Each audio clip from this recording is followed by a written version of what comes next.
Welcome into this Wednesday edition of the Oxford Exxon Podcast. Chase Parham and Neal McCready, Clark Ford Studio. Today we will, talk about something. We're here with you, the two of us, for the next hour and whatever. As we're, I thought it was going to rain today, but it's actually kind of clearing up. Might miss us a little bit. I don't know. It's very humid outside, though. It's. Did you run this morning? I did not run this morning. Actually, I had a few other things going on. I got caught up though. I had.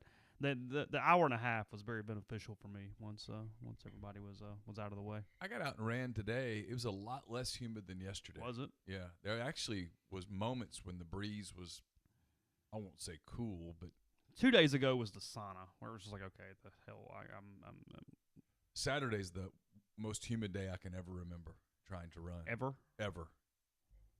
It's the only time I've ever run in that sort of humidity where I was having to tell myself, was having to concentrate about breathing to the point where I had to think about breathing, count the seconds in with your nose, count the seconds out with your mouth. Yeah, it was so humid. Okay. Today was much more refreshing. Gotcha. Podcast brought to you every single day by the Oxford Exxon, Highway 6 West in Oxford, all blue sky locations in Mississippi. Also, take advantage of the Speed Pass Plus app. Use it, pay right there on the app, don't touch much of anything, safest way to get back in your vehicle, and get on your way with the Oxford Exxon and all blue sky locations throughout Mississippi. And again, coming from the Clark Ford Studio. We are Clark Fords in Amory, Mississippi. 662-257-1900 is the number. Call it. Ask for Corey Clark. Tell Corey what Ford product you're looking for, and he'll send you a quote within 15 minutes in business hours. Right to the bottom line. No hassle, no haggle. Get your quote, and the rest is up to you. And, yeah, it's really that simple. You can shop it around if you'd like, of course. Or, I need to mute this. What is it? Oh, it's just, I had it muted. On mine, you have to mute in two places. Okay. I recommend you get in the car. You'll love it. We have several of them at our house, Clark Ford. They take great care of us. They extra attention on service and stuff. They're great people. 662-257-1900. Guest, join us on the Rafters Music and Food Hotlines. Sardis Lake and Rafters on the Water is the perfect place to celebrate the 4th of July weekend. Southern Beverage Company presents Red, White, and Boom on July the 4th. It's a celebration at Sardis Lake. Great food, music, and fireworks. Rafters on the Water opens at 11 a.m. Friday, Saturday, and Sunday. We'll be serving up its famous burgers, po' boys, and shrimp, along with your favorite cocktail specialties and ice-cold beer. The restaurant picnic area will also be open, so bring your picnic blanket. Enjoy great food from the Rafters food truck. It's the perfect viewing for the fireworks show. On the 4th, they have an 11 a.m. performance marine poker run with $1,000 in cash prizes. Live music, Rafters on the Water all day. And then at 9 p.m., they have the Red, White, and Boom fireworks extravaganza will be launched from the Spillway Dam, viewable from Sardis Marina, Engineers Point, Beach Point, and Lower Lake Activities area. It's the largest fireworks display in North Mississippi. And then the party will continue on Sunday. The restaurant opens at 11 with live music beginning at 4 p.m. All of that at Rafters on the Water in Sardis. Apparently our volume's a little low. I'm working on that right now. Tell me in the live stream if that is better. I bumped Neal up a little bit. It was really good when we're not in the live stream, but I've noticed I got to turn it up a little bit when we get in the live stream. So Gotcha. I don't know. I probably could have adjusted it somewhere else. I'm not a super loud talker either. That's part of it. That is true. So anyway, I don't know. Someone asked what my pace is. About 6:15. Yeah, no. If I'm really moving during training, my pace is around somewhere between 9:03 and 9:05. My probably everyday pace is about 9:20, and then my take it easy, just get some miles in, which is what I was doing today, is about 9.5. Big difference in 9:20 and 9.5. That 10, 15 seconds has got a little bit of a. Yeah, I mean I have to press the pedal a little bit. It shows you what your average just kind of stride is, where if there's any extra little percentage, it is a bit of a, okay, I got to go a little bit here. So. Now, the only other thing, in this neighborhood, the hills are so steep that on a day like today where my app told me I was more than 400 feet that I climbed over an hour. So probably if I were running on flat land, it would be a little faster, I guess. I don't know. Today I was just Said I'm going to run an hour. I'm going to get some miles in. I'm not going to push. Only accelerated a couple of times just to see if my legs would do it. What's the first time you really got back into it? In 2 years? Yeah, about 2 years. Yeah, I've pretty much run all summer. So today was the first day that I've done back-to-back long runs the whole summer. I've always taken an every other day approach. And so today I just wanted to see if my hips would do it. And I was okay. There's really no news per se, but some accolades coming in for Ole Miss baseball. We'll see if there's a season. I don't know, but anyway, I see Zach's put on the board that they are in Kendall's preseason 8 for Omaha next year. I believe they are in. They're number 4 in the country for the way too early top 25 heading into next year. Again, whatever. To say it's way too early this year is the understatement of all time. Even more so than usual. It's the way too early top 25. I mean, normally I would roll my eyes at a July 1st way too early top 25. Today I just look at it and go, come on. From your mouth to God's ears, but it's very difficult for me to take that too seriously right now. He says Arkansas, Florida, Louisville, Ole Miss, TCU, Texas Tech, UCLA, Vanderbilt. So the SEC. No Florida. Number 1 team in the country coming into the year. Just pitching on top of pitching on top of pitching. Vandy's there, though. Hey. Little engine that could. Even through a pandemic, they just can't wait for the puff pizzas and all the stories when we get back on TV going, Vanderbilt, this academic school in Nashville. I just don't know how they do it. Me neither, Carl. Thanks, Dr. Ravitch. I don't know. Anyway, You're in a little more hyped up mood than I am today. I was kind of in one the other day. You're a little more there today. Podcast wise, we had obviously Trey Lamar 2 days ago. Went up on Monday afternoon. You can find that all the places that you hear podcast. I spoke with Adam Ganeshow of Mississippi Today for about an hour yesterday. It was primarily state flag. We got off topic a little bit there at the end, but for the most part, it was state flag. Did you listen? I listened. Okay. Mostly state flag though, as we recounted some different things there. So anyway, did you get a Peloton pullover or polo when you get like 1,000 rides or something? Or did you have to purchase that? No, I got this with one of my referral code prizes. Their merch isn't bad. No, their merch is really good. Their merch is pretty good. The crowd, the sourcing is pretty good for their merch. I will say. I had a referral code recently, and so I ordered. People can make fun all you want to. I don't really care. I ordered a pair of running shorts from Peloton. Okay. And a shirt. It was Lululemon, which everybody's like makes fun of. Phenomenal. My God, it's awesome. Total game changer. It's how you know you've reached a certain part of adulthood, isn't it? When you're really excited about the running shorts you purchased for the day. I mean, there is a certain Yeah,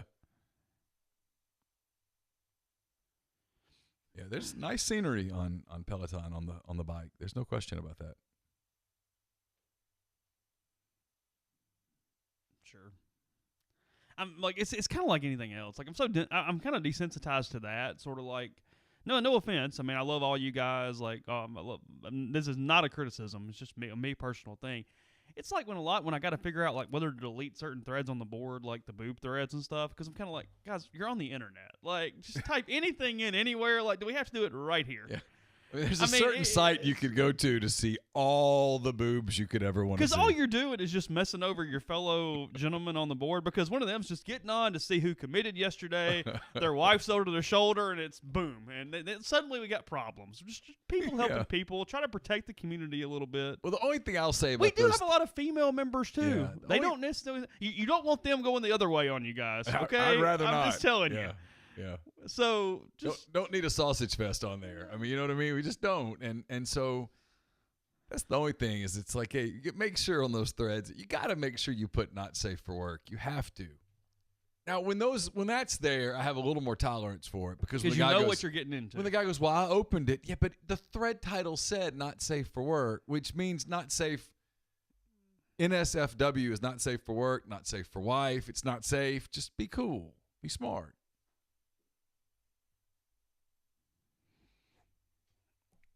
Yeah, just one little thing. So one of those things that pops up as a wonderment. What are you going to talk about? What do you want to do? What do you want to do today? Well, I just kind of want to take a moment and remember. Oh God, I don't know where this is going. Just was reading about it again because today's the 5-month anniversary of that. You remember that dorm, University of Illinois, where all the kids died, COVID, back in February? Just kind of wanted to take a moment and reflect on what we lost that day.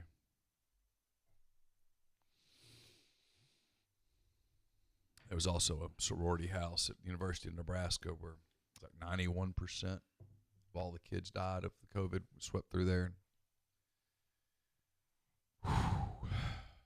Hits home, really, months later. Really, it does. You remember that? Did you miss those? I think I must have missed that, yeah. Tragic. Really bad. TSSSA, the Tennessee Athletic, whatever, they have, I guess, postponed would be the word, or at least eliminated the known start date to their athletic season. Is that what put your antenna up yesterday? Because I talked to you yesterday afternoon, and you felt some tea leaves going. It's part of it, and then I started talking to people in Mississippi. What are you expecting? I mean, if there's no significant pushback,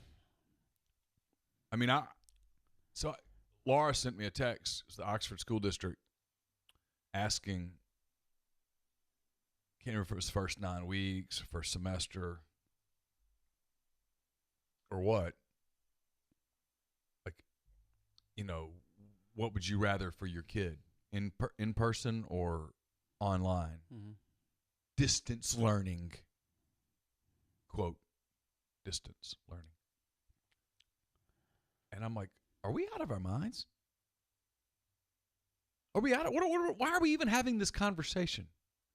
There are multiple organizations that are out there saying it's safe for the kids to go back to school. It's better for the kids to go back to school.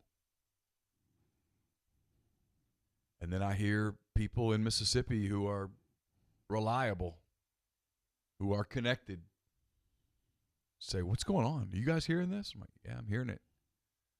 Mississippi medical people are guaranteeing a second. How do you guarantee a second wave on the novel coronavirus, Chase? Explain that to me. Well, my terminology on some of that, I mentioned this to you yesterday. I was talking to somebody else about it this morning. I don't understand what even a second wave means right now, because from a case standpoint, the first wave never went away. Now, luckily, thankfully, deaths have gone down. Sure. There's a lot of talk about hospitalizations, what it means, what it doesn't mean. So cases jumped in June. Cases have jumped like crazy. That's my point is... How long has it been since all those protests? All over the country. Probably has a lot to do with it. In Mississippi, per se, it's more than that, though. Sure. Because we haven't had that level But it's two things. This is not a political thing. This is a twofold thing. I've said all along, I support protest. Protest. But if you're going to have protest, and it's national television, you can't get away from it if you wanted to. The media doesn't come back with stories that go, hey, man, you guys better be careful out there. This is dangerous. This virus is whatever. They didn't do that. The virus went away from a coverage standpoint. And people said, screw it. I'm going out. I hadn't gotten out in months. I missed my friends. I'm lonely. I'm whatever. If it's safe for that throng of people, it's safe for me to go to TGI Fridays, for God's sake. That is exactly what happened all over the country. So, yeah, we've got some spikes. The spikes are with young people.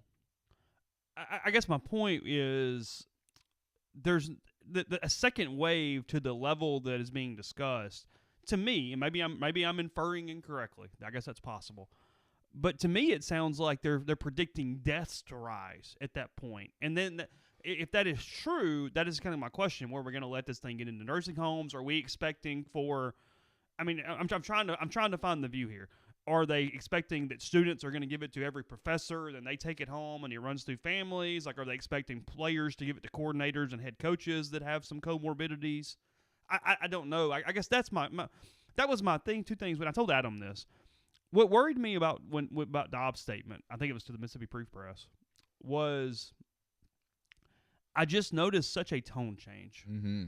Where he had been maybe optimistic, for sure, nothing overly whatever, but kind of whatever the whole time. Thought they've for the most part, handled it pretty well.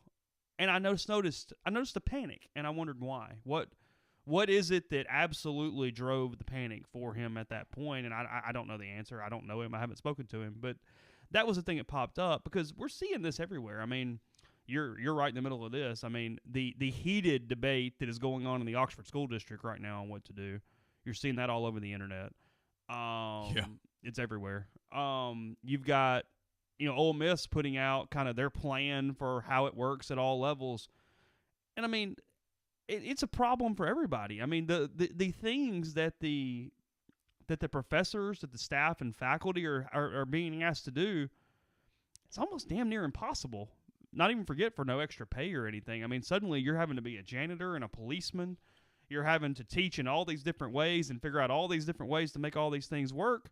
And frankly, a lot of online classes can't be taught online. It's impossible. Well, and there are also things with elementary school students, with middle school students, with high school students that online can't replace. There's more to being a middle school student than the actual instruction. Sure, of course. The socialization. It's important. Development, frankly. I don't want to use Carson as too much of an example because I don't think it's fair to him. You've met Carson a number of times. You know Carson a little bit. I would say he's your fairly typical 13-year-old boy. He's smart. A really nice kid. We've never had a problem with him, ever. He's fairly athletic. He's not an elite athlete by any stretch. He's a nice, good, solid 13-year-old boy. And Carson has been going to the middle school basketball workouts the last few weeks. I think this is week number 3 or 2. I'm not sure. It might be the start of 3, but it feels like 2 full weeks by this point. Yeah, I think that's right. And Carson was one of the last cuts last year for the 7th grade team. I don't know whether he'll make the 8th grade team or not. No idea. He sure has worked hard. That's beside the point. He's been going to these workouts. They work out from 10 to 11:20, Monday, Tuesday, Thursday. And he gets in the car. It's been good for him because it makes him get up. He has some breakfast. He wets his hair, brushes his teeth, makes his bed, gets his stuff together, and he's waiting for me. He wants to go a little early. Mm-hmm. He has to wear a mask into the gym. But he gets to see some of his friends. He gets to compete. He gets to go through the drills. And at 11:20, he comes out. And the football kids are usually waiting to do their workout. And they're lined up against the middle school wall there, all wearing their mask. And so he sees some of his buddies that play football. They speak and laugh and do the stuff that kids do. He's just been happier. Gets in the car and tells me about the shots that he made, the shots that he missed, passes that he made. He's been in a good mood. He's enjoyed getting back in ways that he probably can't quite articulate. It's normal to have practice and have coaches yelling at you and blowing whistles and having drills. And so yesterday, and I will be very vague here because I don't want to embarrass him. But yesterday, you asked me what clicked. Yeah. A lot of things clicked yesterday at one time. You got called a liberal a lot last week? Yeah, a couple times. Yeah. There was a little pushback to me having some in any what realm and nice things to say about Ann Twitty after we had spoke. Two Saturdays ago. Yeah. So anyway, he gets in the car yesterday, and Carson had a golf lesson.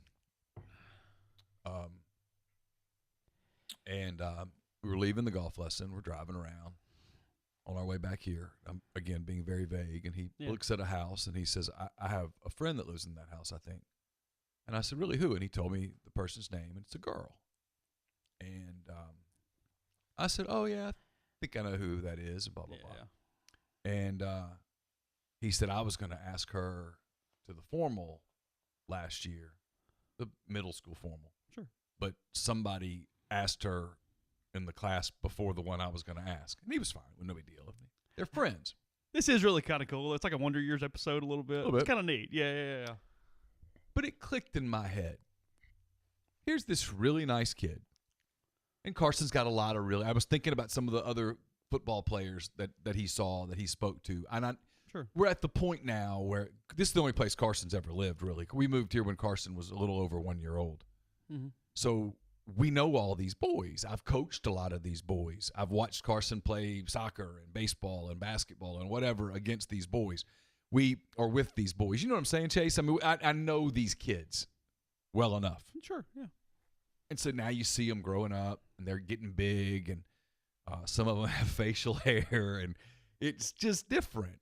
And it's funny, you know. You realize anybody that's ever been 13, 14, you know that's a weird age. All these kids who used to sound one way now sound like this, and they all have these deep voices, and they're starting to become little man children. Yeah, they're a chemistry experiment a little bit. A lot of stuff going on. They need to go to school. They need to learn how to relate to one another. They need to learn how to talk to girls. Girls need to know how to talk to boys, to relate to have conversations, to be able to work in projects, to do team things that they do. To have a science project that there's 4 kids, and maybe it's two boys and 2 girls, and it's 2 white kids and 2 black kids, or 2 white kids and a black kid and an Asian kid, or 1 white kid and a black kid and 2 Asian kids, or whatever, where you begin to prepare people for, hey, this is what the real world's going to be like. You don't get that in a Zoom class. And I'd get it, man. If back in January and February when the virus was here, and in early March when the virus was here, if we'd seen swaths of middle school kids dropping dead, like moment of silence for the Des Moines Middle School. That's 700 children. That was brutal. It was brutal. It was a tough time. Okay. Be one thing if that didn't happen, except in Des Moines. And what are we doing? Why are we doing this to kids? Caroline sent a thing, hey, no pep rallies this year. Oh, really? Why? Maybe you don't bring all the grandparents in. Maybe you don't bring the parents in. But you can't have the band play the Charger fight song and the dance team and the cheerleaders do their little thing and the kids in the school football players come in and get introduced and say, hey, hope you guys come out tonight. We sure are going to try to smoke Horn Lake. Can't have pep rallies? Because why? And no one wants to answer that question. Well, you know, the virus is spiking.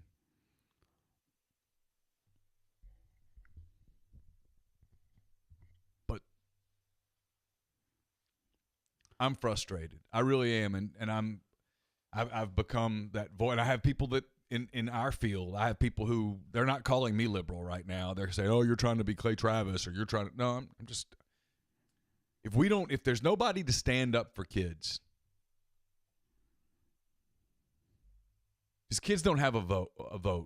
13-year-olds don't get to go vote on November the 3rd. They don't have a vote. They don't get the survey. They're at the mercy of the adults here, and I am absolutely convinced that there's an agenda and that there's also a lot of adults in this who are trying to impress one another with just how woke they can be. And I'm worried about what's going to happen to the kids when they do that. And if you're the 60-something-year-old teacher with comorbidities, maybe it's time to do something else. Or maybe you're going to have to teach that class online. Maybe you're going to have to Zoom in every day with the kids while they sit in there. Maybe that's the place for the student teacher from Ole Miss to come and get some real-life experience as a proctor. I don't know. And then there are kids in towns like Oxford, even as great as this town is and as nice as this town is, and economically this town's in pretty good shape, or it was before this thing happened. But there are kids that go to school in Oxford in the fall and the spring that's 2 of their meals. It's literally how they get fed. It's a major worry of mine. Yeah. There's no online for them where they live. So what do? How do they do Zoom class if you're one of those kids who's in an underprivileged area? Saw the story blowing up out of Greenville a couple days ago. Trying to get internet at McDonald's. How do they do their homework? How do they go to class? What do those kids do who aren't fortunate enough to live in a neighborhood like the one I'm in right now, where Carson can ride up the street and see there's 5, 6 boys that are roughly his age within a bike distance? I mean, there is some social interaction. He'll go play basketball with a couple of friends, and he plays, whatever. Typically, we have internet. They have internet at the school. Yeah. I just question, what the hell are we doing? One story, a couple thoughts on that. We'll get to in 1 second. Can I ask one more question before we go? Yeah. And if we're going to wait for a vaccine, listen, man, I hope there's a vaccine tomorrow. But what if there's no vaccine for 3 years, 5 years? We've had people on this show tell us we have to learn how to live with this virus. What's changing all of a sudden? From, hey, we have to learn how to live with this, to, guys, we can't function as long as it's there.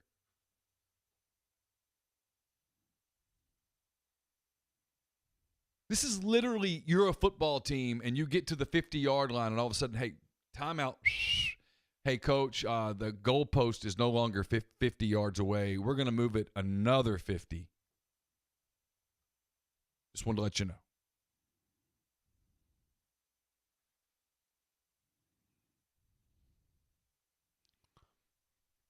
Yeah, ponder it real quick. Let me think about it. Community Mortgage, Oxford, Memphis, Soto County, and Chattanooga. Underwriting and processing is done in Memphis. You're getting local underwriting and understands your market. Leader in condo financing, the float down option, and more. 662-234-2704 or JLOWE@communitymtg.com. We are also brought to you by Grenada Nissan. Our friends at Grenada Nissan have been with us for a long time, and I really appreciate them. I know a lot of you do as well. If you're in the market for a Nissan vehicle, that's the place to go. It's GrenadaNissanUSA.com, just off Interstate 55. Go in and tell Gene and Sandy you heard about Grenada Nissan on the podcast. You heard about them at rebelgrove.com, and they'll take care of you. We're also brought to you by Blue Delta Jeans, and our friends at Blue Delta are excited to announce that on October the 16th, the Friday before what is hopefully the Florida game, Blue Delta Jeans will be hosting the 2nd annual Delta Cup Golf Tournament. Oxford Exxon Podcast listeners may remember that last year's Delta Cup was won by a certain podcast host not named Neal McCready. So this year, the Delta Cup will be your opportunity to challenge Mr. Parham and the other reigning victors. Tee time will be at 10 a.m. at Mossy Oak Golf Club, and your registration fee will include green and cart fees, food and drinks on the course, as well as a new pair of Blue Delta jeans. Prizes will be up for grabs for holes in one, closest to the pin, longest drives. The field will be limited to 18 teams this year, okay. So don't wait. Email Tyler, that's Tyler, at bluedeltajeans.com to reserve your spot, and they'll see you on the course. The podcast is also brought to you by, I got to get back into a certain document, I'm sorry, the Iron Horse Grill. Iron Horse Grill is at 320 East Pearl Street in Jackson. Live music 4 times a week, the perfect place to enjoy lunch, dinner, or Sunday brunch. Also home to one of the largest beverage caterers in Mississippi, can service the entire state. So call Sarah Black at 601-398-0151 for your catering needs and knock that off your worry list. Let the Iron Horse Grill make your event one that is memorable forever.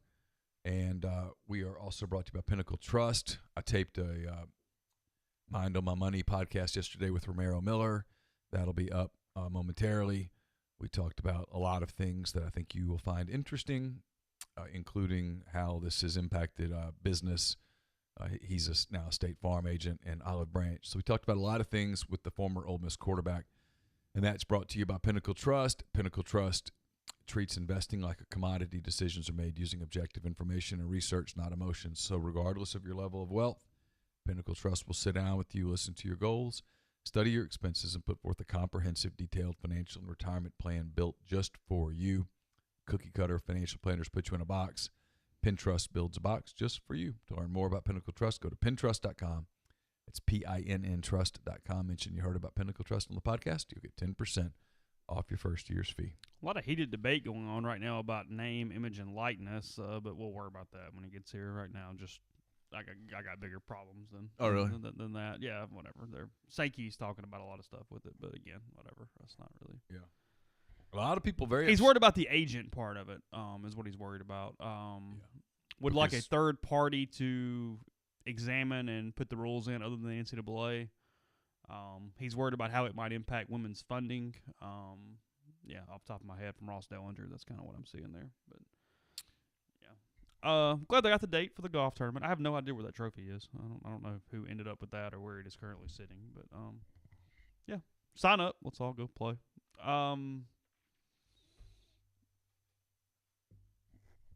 had a couple different thoughts. I got nothing but time. I know. I'm trying to think. Well, I do have one thing. We'll go back to this because I'll forget it otherwise. Somebody made a good point in the thread as I was reading through when you were talking about Carson and his crush or whatever you want to call it. That might be, and we've talked about this before, some of the best life advice is to tell your kid, the girl you like, ask her out. Do it. Just do it. Sure. The worst they can say no. Nobody's going to make fun of you. It's so much worse in your head. Sure. And the trepidation that goes along with that in your head versus the actual outcome of that. If you could like put yourself in the thing, it's like just do it. Just do it. What's the worst that could happen? You're sitting in the same spot you're sitting in with an answer. Yeah. And you don't have to worry. You don't have to wonder about it anymore. That's true. I was never very good at that. Instead, you end up friend zoning or doing whatever else, and you got all this crap going on. Yeah. No, it's one of those things you wish you could go back and know what you know. And of course, that everyone would. You could know at 14 what you know at 50, you'd be dangerous. Yeah, I mean, they might make fun of you. Reinhardt says they'll make fun of you. Sure, but for like 5 minutes. A lot of them will go, hey, you at least had the courage to do that one. I mean, I'll keep it yeah, I'll keep it a little PC, but yeah, you had the shoot. Yeah, I mean, a little respect there. Hey, you know, you're the kid in the Sandlot. I mean, he faked the drowning. He got the kiss. He moved on. Married her later too. You want to go 0 for 0 or Wendy Peppercorn? You want to go 1 for 5? Eventually, you'll get a yes. I'd rather go 1 for 5 than 0 for 0. You got on base. I don't know. Just thought. Oh yeah, you're right. If you could go back with all the life knowledge. Oh, it'd be scary. Hey. Oh God. Terrifying. To know at like 15 what I know at 50 and be able to go back and take that. Oh, dude. Well, and like not even that way in so many ways. No, I don't mean just girls. Yeah. I mean across the board. Dangerous. You know exactly what was important and not important academically, the whole deal. You could filter through so much. Yeah. Know what days to skip. Nah, I'm good. Yeah. It's all fine. Yeah, there's a lot of truth on the whole youth wasted on the young kind of deal. But anyway, I do think there's just so much fear right now. I think there's so many different personality types. And I think there's so much. Everybody has a different way of processing it. I think some people get fear and they get depressed. I think some people get fear and they lock down and they seize upon themselves and have paralysis. I think that some people have fear and they get very aggressive on how do I overcome it? What do I do in other areas? How do I fight it? Yeah. And I think because of that, we've got all these different things, even taking out the bias that also is present everywhere we look. It's just a weird petri dish on how to function with all these human beings at the same time. Nobody's going to agree. There is not any way that everybody's agreeing on exactly what the process forward is. And there is a segment of the population that goes, I get, even to my own self, the economy tanks and everybody around me fall apart. I can't get sick. My health is absolutely the most important thing, no matter what, no matter if I'm on welfare or anything else. And there's the other part that says, hey, no, look, if I don't keep my business and my economy up or my kids doing whatever, sickness is the least of my worries because even if I stay healthy, what do I have left? And then there's a huge range in the middle of those two things. I don't know that most people are evil or that they necessarily whatever, but I do believe that we've become as a society so inundated with confirmation bias that, especially in something like this, why our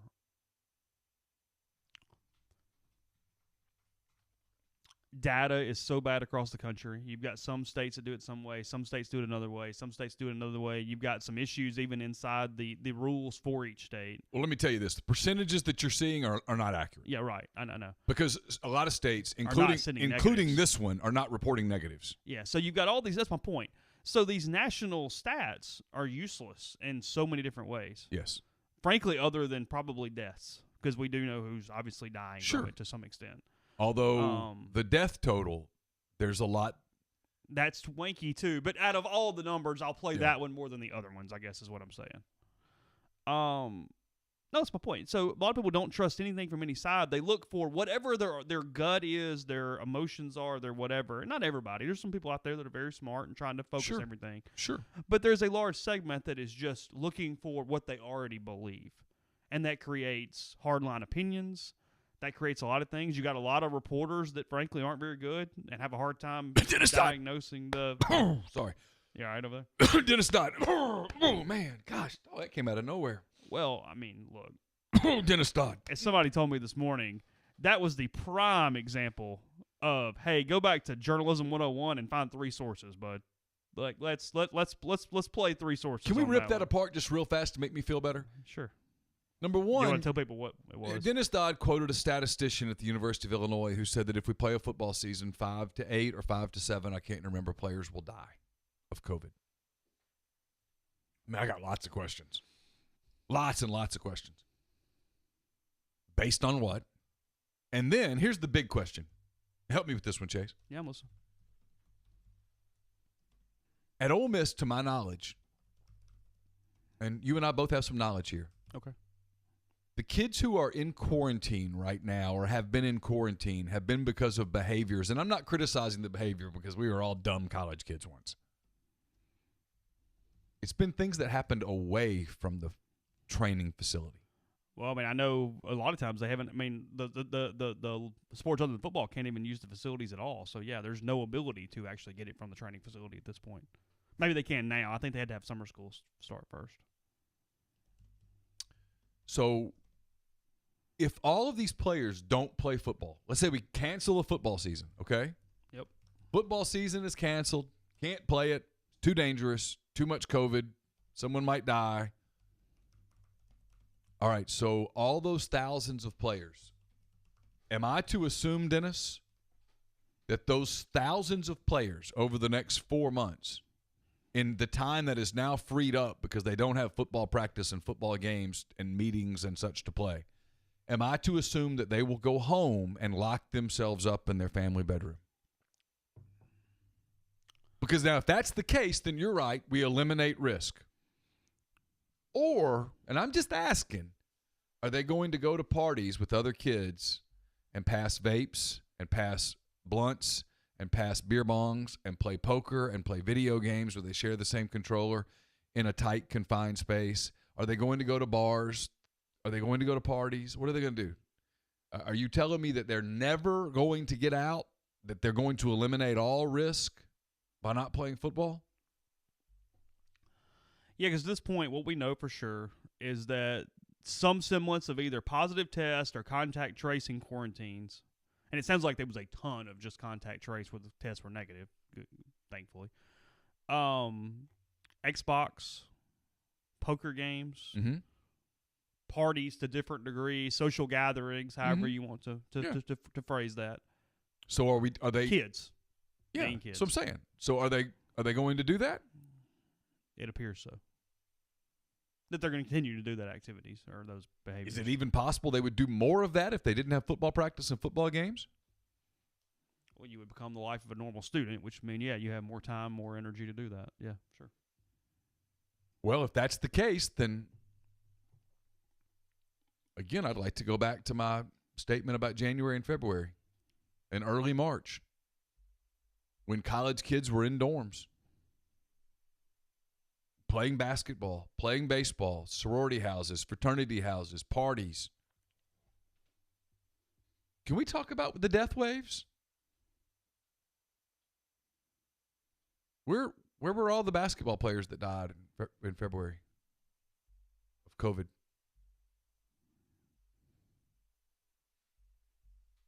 Can you think of any? Not aware of any, no. It was a shame what happened to the Boise State team. Gosh, dog. Forget about them.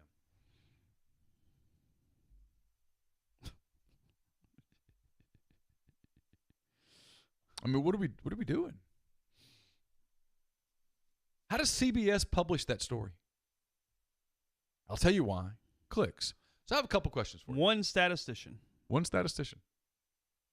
at University of Illinois. And I watched the other national journalist go, oh, boy, courageous. Gosh, Dennis, you are courageous. It's shit, man. It's shit journalism. Where's the people that go, wait, what? I wouldn't. Had I tried to publish that at the Birmingham Post-Herald, someone would have said to me, or at Mobile Register, they would have said, have you lost your mind? I might have gotten fired for sending that to the editor.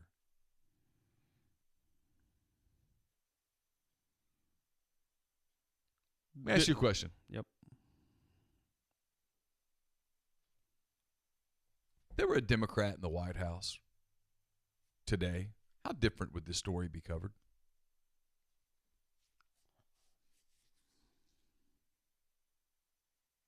Somewhat for sure. There's no doubt. Okay.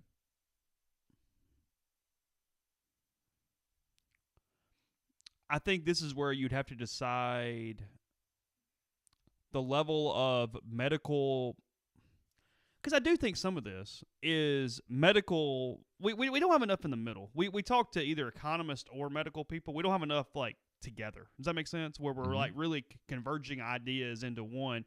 And you speak to medical professionals, their job is to keep people safe. Yeah. Their job is to be cautious, maybe hyper cautious in some instances, whatever.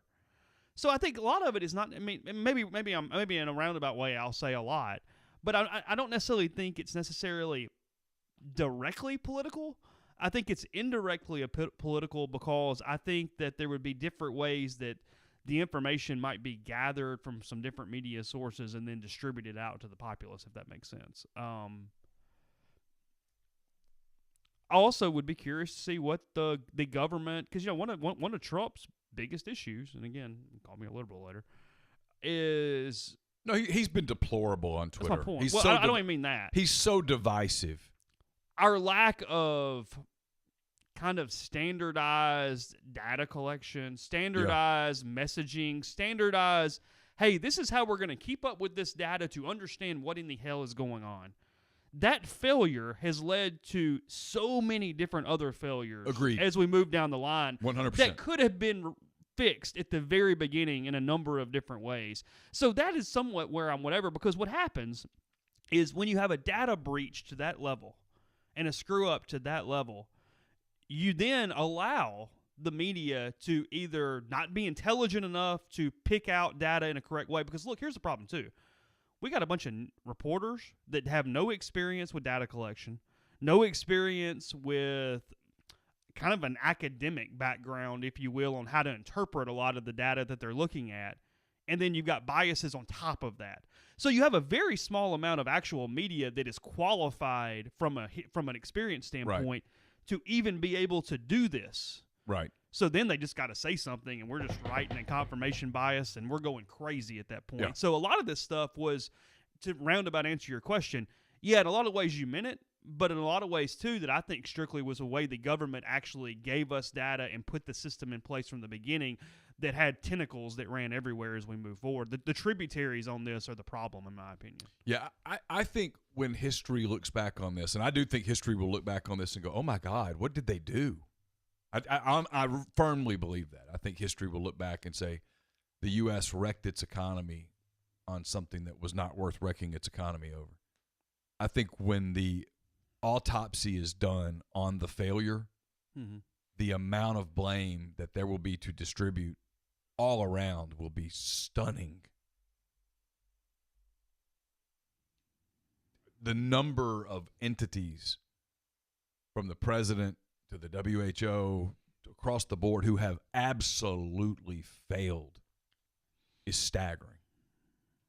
the waffling by the World Health Organization, the CDC, the whole deal. Yeah.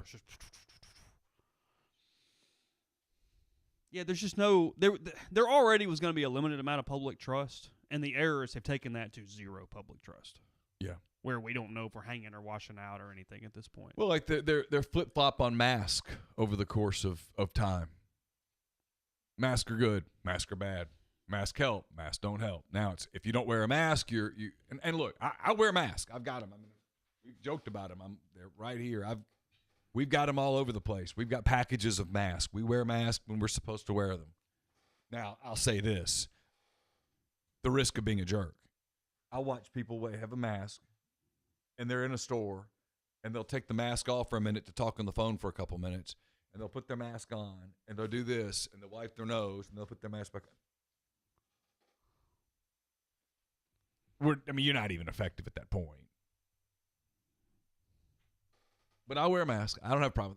The people that are so upset about masks and their civil liberties, whatever. You guys are wasting my time too. I'll wear a mask. If you need me to wear a mask, I'll wear a mask. Whatever it takes, that's fine. If kids have to wear a mask, I've asked my kids, are y'all cool if they make y'all wear a mask? And they're all like, yes, we'll do it. We just want to go back.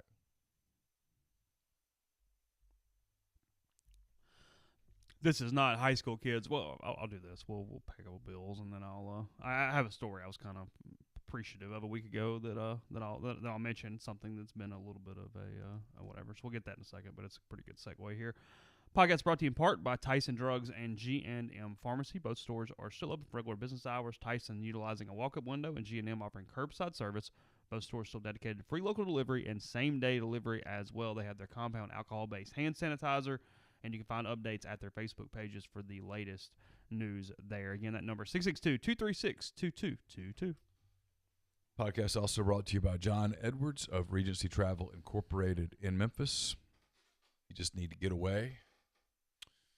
You can. There's places that are open, places that are half open, places that are closing, places that have different rules. John's aware of all of it because that's his job, and he's very good at it. He's part of Virtuoso. It's a worldwide network of travel partners. So in other words, if he doesn't know it, there's someone in his network that does. He can get all that information to you, information you can't always find online for yourself. So what you do is give John a call, give him an email, give him some parameters, give him a budget.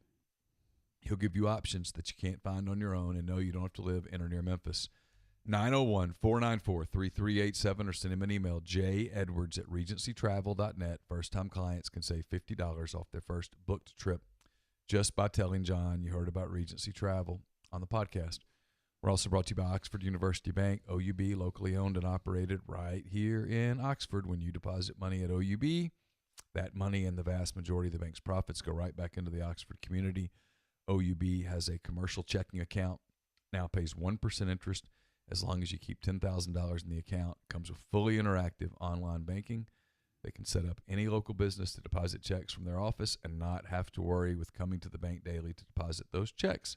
To learn more, go to Live Oxford, bankoxford.com, or call 662-234-6668. OUB is FDIC insured. And we're also brought to you by Bluff City Advisory Group. They're dedicated to building the future you desire. Founded in Memphis in 2019, their team is comprised of established and seasoned financial experts who came together to serve individuals and families of their beloved hometown. Bluff City values providing quality advice, experience, and access to all their clients, and they invite an open dialogue beyond your annual review. They believe that everyone deserves financial security, so no matter your level of wealth or financial goal, they will serve as an advocate and guide to grow a portfolio that is fruitful and sustainable for you. You can call them at 901-365-3447 or email Ben, B-E-N, at bluffcityadvisory.com. So I guess kind of a local angle here because it is one of our senators. Ross Dellinger just tweeted Senator Wicker, who I'm assuming he's mentioning Roger Wicker because I doubt there are two Senator Wickers, says that he's asking OSU, meaning Ohio State President Michael Drake, how many of his 22 football starters would really benefit from name, image, and likeness. Drake, ridiculous answer here, says only 3 to 4. That is asinine. Wait, say that again. Senator Wicker, Roger Wicker. Yep. I guess we're doing congressional hearings. I've been out of the loop here. Okay. Is asking OSU, meaning Ohio State, I assume, President Michael Drake, How many of the 22 football starters on his campus would benefit from name, image, and likeness? Drake said only 3 or 4. Come on. That is ridiculous because even some lesser ones that's not the quarterback or the running back, $1,000 a semester? I know that would have helped me in college. Would have helped you in college? $1,000? Yes. Been kind of nice, wouldn't it? Especially for an athlete that's working all these hours and has an inability, when I mean that, I mean by law or by rule, to get a job. They can't. It's spending. This is stupid. You're telling me that the kid from Corinth who goes to Mississippi State to play football and is just a good citizen and maybe he's the second string wide receiver, you're telling me there's no business in Corinth that might sponsor him? Let him endorse their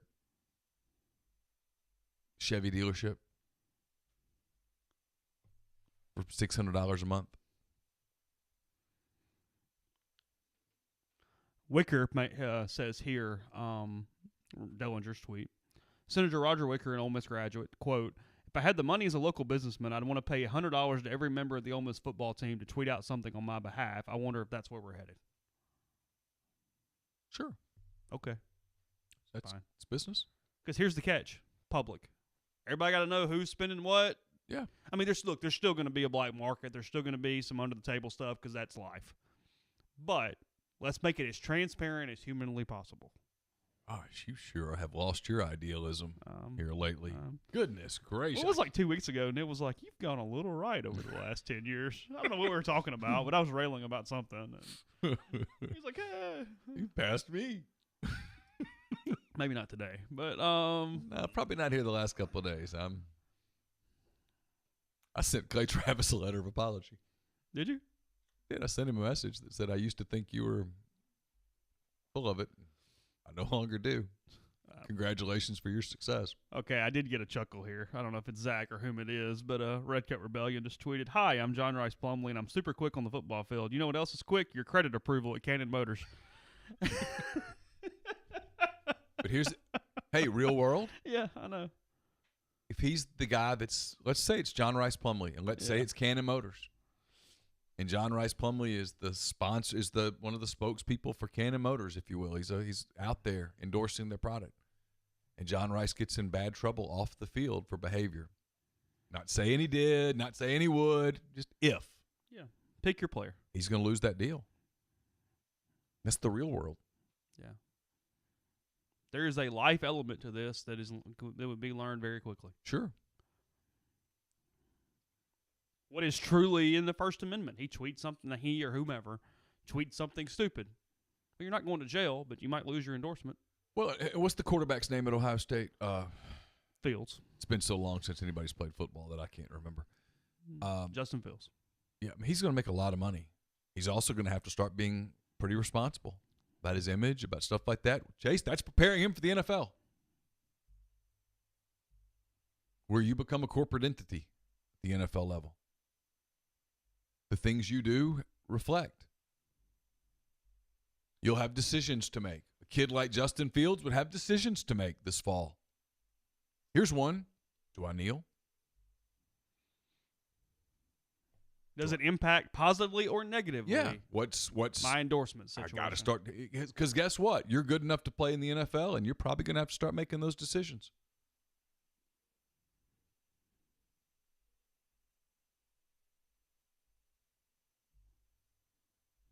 I don't know what JM says, Neil. No way in hell Clay actually believes the crap he spews. You're smarter than that. I don't know what Clay believes or doesn't believe. I'll tell you this, in a field where if there is no football season, a whole lot of people are going to lose their jobs. He's not going to lose his. See, I subscribe to a little different theory than a lot of people. I'm a realist. I'm a realist. You know this. You've known me for more than a decade. I'm going to keep it pretty real. You find out there's a school shooting at your kid's school. Okay? You find out there's a school shooting at your kid's school. Now, in an ideal world, you're concerned about all the kids. In the real world, your panic is my kid okay? Now, you secondarily don't want the other kids to get hurt either. But that's your second question, but you have a very clear But in first that question. moment, you have one thought and one priority, and that's I got to get to my kid. Yeah. And if my kid's okay, I can make the rest of this okay. Yeah. And if my kid's not okay, the fact that all the other kids are okay won't make it okay. So get out of all this idealism BS, man. Real world. Take care of yourself. I give Clay a lot of credit. He found his niche. Does he believe it? I have no idea. I have no idea who believes what. I mean, we can do that on a lot of levels now. We can do the belief, what people really believe on a lot of levels. We can do that on a lot of things. Politics, religion, business. That's a dangerous plot of property right there. Quick aside, the story that I had up, and this is kind of what you talked about. You talked about Carson and different things. I mean, I struggled for a long time. When do you send kids back to daycare? What do you do with younger kids? A lot of data was out there that they're not shedding viruses as much as older people. It seems like there's a kind of a little bit of a splice point with kids for whatever reason. Who knows? Right. But anyway, NPR about a week ago, did you see the story? It's talking about they looked at multiple like national daycare child care centers. The Y was one of them, and there was another one that I do not remember. That's irrelevant. Key paragraphs here, though. I found this really interesting. The Y says that during the lockdowns, it cared for up to 40,000 children between the ages of 1 and 14. Okay. At 1,100 separate sites. So nationally, 1,100 different daycare or child care centers or whatever you want to call them. A lot of data points. 40,000 children. Okay. Often in partnership with local and state governments. And in New York City, the pandemic's national epicenter in March and April, the city's Department of Education reports it cared for more than 10,000 children at 170 sites in New York. Okay. So during this portion when everything was shut down. So 40,000 total, 10,000 of those was in New York, which was being ravaged at that point by this virus. Okay. Working in the early days and on very short notice, these two organizations, again, I don't know the other one, followed safety guidelines that closely resemble what has now officially been put out for CDC and prevention, for daycares and young people. Yeah. The Y says a few staff members and parents at sites around the country did test positive, but there were no records of having more than one case per site, and this was among a population of essential workers. They were safe, they were careful, 40,000 kids, and at none of the different sites more than one case. Speaks volumes. That's pretty telling right Speaks there. volumes. I mean, there's in a separate unscientific survey of child care centers, Brown University economist Emily Oster found that as of Tuesday afternoon, which would have been two Tuesdays ago, among 916 centers serving more than 20,000 children, just over 1% of staff and 0.016% of children were infected with the coronavirus. 0.16. Yeah. 0.16. So 1.5 per thousand. And says there are almost no recorded cases of child-to-adult transmission of COVID-19. Emily Haspel, an education policy expert and child care advocate for something, wrote, it's not zero risk, but we're acting with a March 2020 understanding of COVID-19 in kids and not with a June 20 understanding of COVID in kids, meaning when it was bad and this is what it looked like. Yeah. Well, I mean, if the goal in life is zero risk, Chase, you need to stop driving over here to do the show.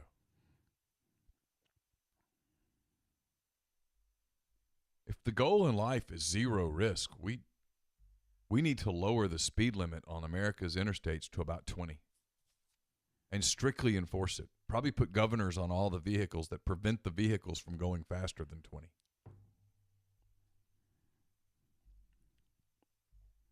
I mean, if the goal in life is zero risk, my mother turned 78 in September. I don't think she'll mind me telling you. She asked me the other day, she said, when did people get so scared of dying that they stopped living? She's 78, a cancer survivor. She's at risk. She's very careful. They're very responsible. They're very careful. They have some friends, and they see their friends. They don't go out to eat. They didn't travel this summer. They have a child in Houston and a child in Louisiana, and they've not made those trips. Stayed in hotels or any of that. They haven't done any of that stuff. They've stayed home. They've been smart. They've caught up on Netflix. I think they've completed Netflix. You know, she doesn't want to see colleges shut down. There's a business side to this too. I'll read you a direct message. I'm not going to say who it's from because the young man, I don't think he would like for me to put this out with his name on it. So I'm even going to not mention the state, if that's okay with you. I'm going to just protect the young man. But I'll show you the text if you want proof that I'm not making this up. All good. He says, "Hey, Neal, I've enjoyed listening to your array of podcasts over the last year. I'm an incoming freshman at Ole Miss, and I just found out that 4/5 of my classes have been moved to online instruction. Sure. My parents are pissed and are saying they won't send me if out-of-state tuition isn't waived. Do you see a scenario where Ole Miss waives out-of-state tuition?" By the way, I told him, I don't know. You'll have to contact Ole Miss. So before anybody thinks I gave him some bad news, I have no idea. I told him I didn't know. He says, if they don't, it looks like I'll be headed to, and he fills in, an in-state school where he's from. I've really enjoyed the honest reporting that you and Chase provide amidst this ultra-partisan world we live in today. A lot of these schools, That's a concern. That is the concern. out-of-state kids aren't going to come. You're going to see some gap years. Yeah. If I can't have my experience, I'm going to wait a year and I'll try to have it then. And that's my memo to academics everywhere. I wrote this the other day. You are in business. You've got to get out of this idealism and understand you're in business. You are in business. Figure it out.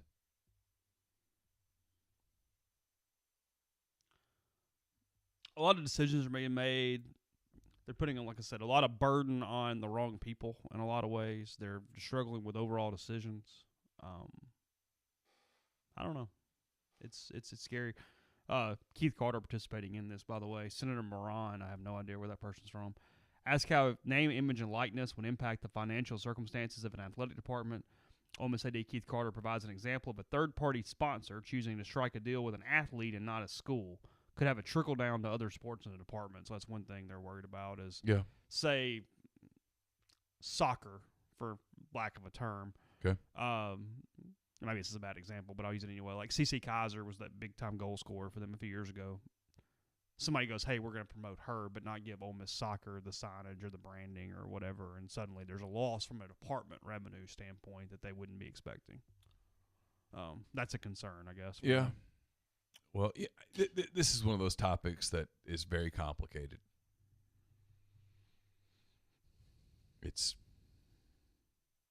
I've had people inside athletics departments who I know at Ole Miss and elsewhere tell me, man, you were so wrong. You don't understand it. That you're hurting hundreds of kids for the benefit of a few. How are you hurting them? What is the negative? I don't know. I'd love, and hopefully we get sports and we get to sit down with a Keith Carter or somebody and let's talk about this. Take me through the pros and cons of NLI. Yeah, It's a conversation I'd love to have. I hope we get to have it because it means there are sports being played. Because if there's no sports being played, ain't nobody getting sponsored by anything. I mean, I do get how some people won't get sponsorships or endorsements, but I don't understand how that hurts anyone. I don't know. I mean, it's live. Yeah.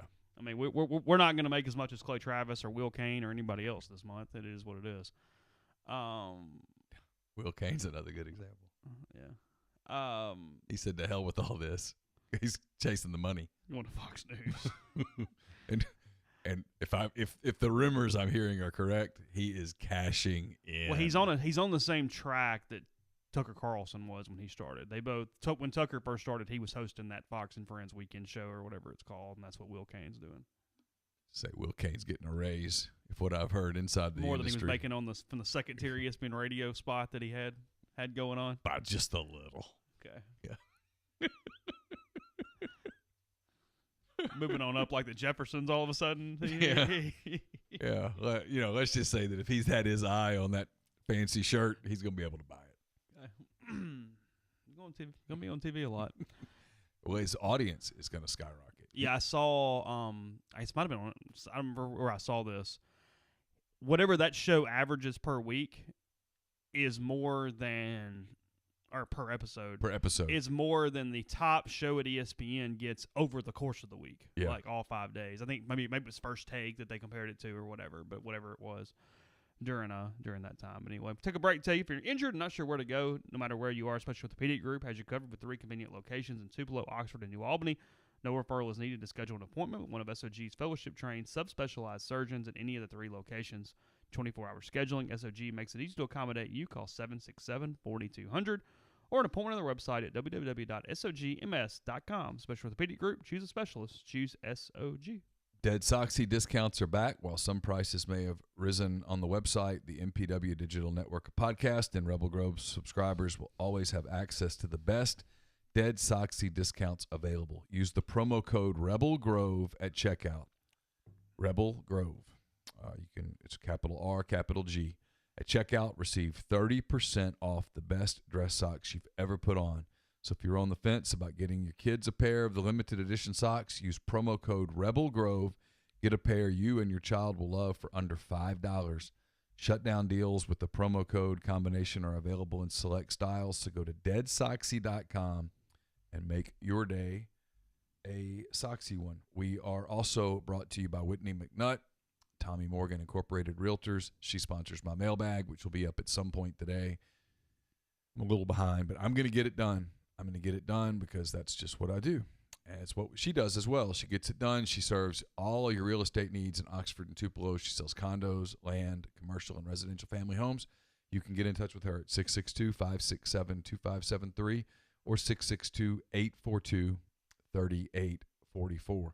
And we're brought to you by the law firm of Bain, Moss, and Bowen, PLLC. Located in historic downtown Corinth, Mississippi, their firm practices a wider range of law from DUI defense to car wrecks to representing government entities. Bain, Moss, and Bowen, PLLC is the only firm in Mississippi that's made up of a sitting state legislator, a former assistant district attorney, and a former circuit court judge. Their experience is unmatched in that regard, and you can tap into it by visiting them at 618 East Waldron Street in Corinth or by calling them at 662-287-1620. The Senate hearing is ended. If you're curious on what all is involved in that, again, you can go to Ross Dellinger's feed. He was covering pretty much quote by quote during the course of that event. So he has a pretty good end there with his wife being quite the political reporter. Keith had an interesting first 7 or 8 months on the job, huh? The day that he was hired, or that press conference to be the interim, whatever, feels like 14 years ago.